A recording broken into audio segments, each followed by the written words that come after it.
जिन पर हम सबको फक्र है, गौरव है। और एक संत को कैसा होना चाहिए उसका अगर प्रतीक उदाहरण दें तो हम पूज्य भाई श्री का उदाहरण दे सकते हैं। इतनी सादगी, सरलता से, हृदयता के साथ में आपने कथाओं के माध्यम से कोटि कोटि जनों के अंदर जो राष्ट्रीय चरित्र निर्माण और मानवीय मूल्यों का स्थापना का भगीरथ प्रयत्न किया है, ऐसे पूज्य भाई श्री को मैं नम्र निवेदन करता हूं, इस अवसर पर हम सबको वो आशीर्वाद प्रदान करें।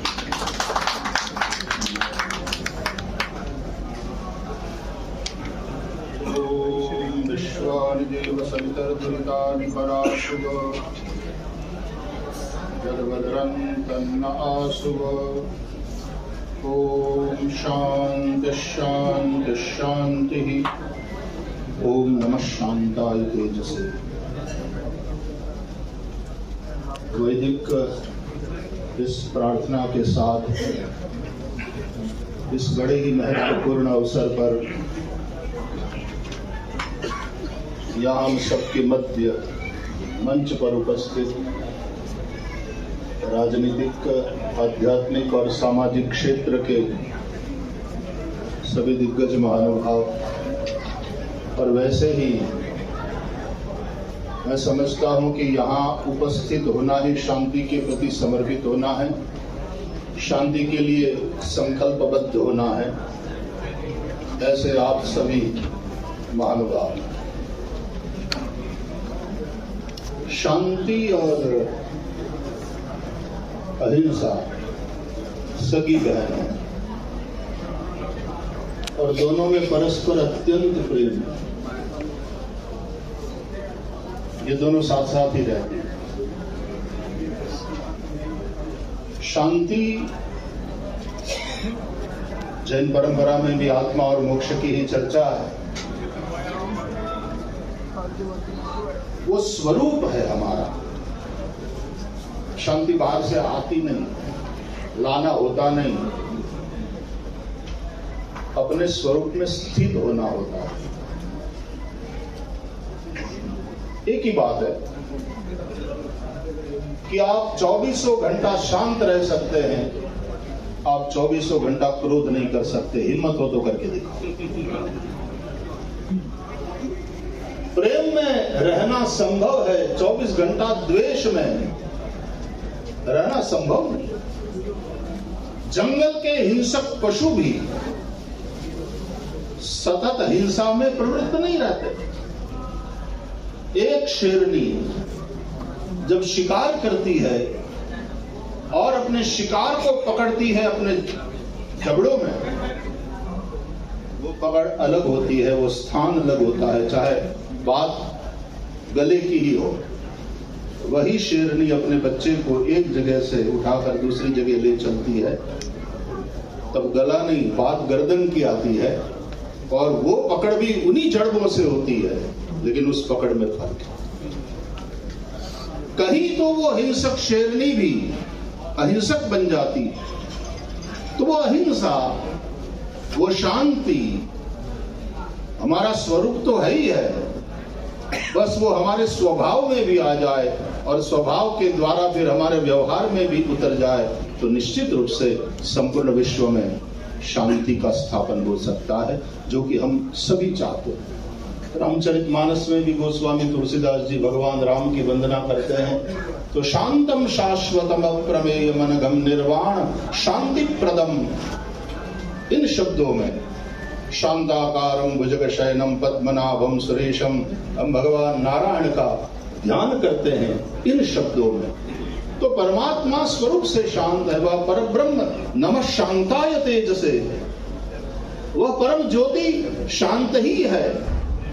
लेकिन यहां जब विश्व शांति केंद्र का उद्घाटन हो रहा है, मैं समझता हूं, अभी मुझे जानकारी दिया जा रहा था, हरियाणा सरकार ने उपलब्ध कराया ये भूखंड और उसके ऊपर ये, लेकिन मैं समझता हूं मुनि जी की जिस भूमि पर ये विश्व शांति केंद्र केवल भवन नहीं है, इसका नाम जो सार्थक हो पाएगा उस भूमि का नाम है, मैं समझता हूं वो एकता की भूमि पर ही भवन खड़ा हो जाए, तब ही ये संभव है। और एकता की भूमि तब ही संभव है जब समानता और समरसता की भावना उसमें पैदा हो जाए। समानता क्यों ऊंचे, और हम शायद आप ही से सुना था कि अमेरिका में जब हम थे तो चंदन मुनि जी वगैरह साथ में थे, तो शायद उनसे सुना कि भगवान महावीर के समय में न जाने सैकड़ों संप्रदाय अस्तित्व में थे, और किसी ने पूछा भगवान महावीर से कि इनमें कौन सही और कौन गलत, और बड़ा सुंदर जवाब मिला कि इन सभी संप्रदायों के साथ यदि भी शब्द लगाया जाए तो सब सही है, और ही शब्द लगाया जाए तो सब गलत है, कि ये भी एक रास्ता है। एकम सत विप्रा बहुधा वदंती, और वे रास्ते उसी एक परम सत्य की ओर ले जाते हैं। मैं तो श्रीमद् भागवत का विद्यार्थी हूं, उसी के माध्यम से सेवा में लगा हूं, और श्रीमद् भागवत का प्रारंभ भी सत्यम परम धीमहि से है, और श्रीमद् भागवत का उपसंहार भी भगवान वेदव्यास जी ने सत्यम परम धीमहि से किया। तो समानता वाली बात, हम अपने आप को ऊंचा बताने की होड़ में, और कभी कभी तो वो होड़ अतिशय जब तीव्र रूप धारण कर लेती है तो कहीं न कहीं अशांति का जन्म हो जाता है। इसलिए वो समानता और समरसता, आचार्य जी ने इतने वर्षों से पूरे विश्व में परिभ्रमण कर रहे हैं, तो उनके पास कोई एक चीज तो है जो सबको बांध कर, सबको खींच करके ले आती है, और वो वाला जो प्रेम है, वो वाली जो आत्मीयता है। मेरे यहाँ तो स्वामी जी शायद आप एक दो बार मुनि जी पधार गए, लेकिन मुझे एक बार तो मुंबई वाले कार्यक्रम में पहुंच पाया था मैं, क्योंकि हम जहां पर भी जाते हैं वहां 7-8 दिन का एक वो लॉक पीरियड होता है हमारा, कि वहां से हटना संभव नहीं होता था। तो आज मैं यहाँ आ पाया, आपके इस पुरुषार्थ को प्रणाम करने का अवसर मुझे भी प्राप्त हुआ, और ऐसे सभी महानुभावों से मिलने का अवसर भी प्राप्त हुआ। मैं ज़्यादा कुछ न कहते हुए पूज्य कार्शी महर्षि की ओर से भी उनके कहने पर मैं आपको शुभकामना प्रदान करता हूँ। और ये अहिंसा विश्व भारती संस्था द्वारा निर्मित विश्व शांति का केंद्र निश्चित रूप से ऐसा केंद्र बने कि यहाँ से संपूर्ण विश्व में शांति का भाव वो कायम बने। बाकी लहरें तो उठती रहेंगी और संसार है तो उठेगी भी, लेकिन वो कायम नहीं रहेगी। बाकी सारी बातें आगंतुक है, आती है और जाती है। बाकी शांति ही वो स्वरूप है, तो स्थायी भाव वही है और उसी में सुख है। भगवत गीता कहती है अशांतस्य कुतः सुखम्। क्या एक एक छोटे छोटे सूत्र की बात करी गई है कि जिसके जीवन में शांति नहीं है, जो अशांत, उसके जीवन में सुख नहीं हो सकता।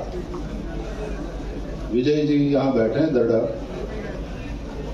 कितने साल हुए हम लोगों ने, उन्होंने भागवत कथा कराई थी वहां पर, और न केवल भागवत कथा कराई, वो बड़ी अद्भुत, मेरे लिए भी वो चिरस्मरणीय कथा का आयोजन रहा। और उन्होंने फिर उसके ऊपर पूरा एक पुस्तक प्रकाशन किया और सबको बांटा, खास करके सभी। हाँ, नैमिषारण्य नाम से। तो इस सद्भाव के सूत्र में पिरोने वाले पूज्य आचार्य लोकेश मुनि जी को पुनः प्रणाम करता हूँ, उनके पुरुषार्थ को प्रणाम करता हूँ, उनके सद्भाव को प्रणाम करता हूँ। आप सभी महानुभावों को प्रणाम करते हुए मैं अपनी बात को विराम देता हूँ। धन्यवाद।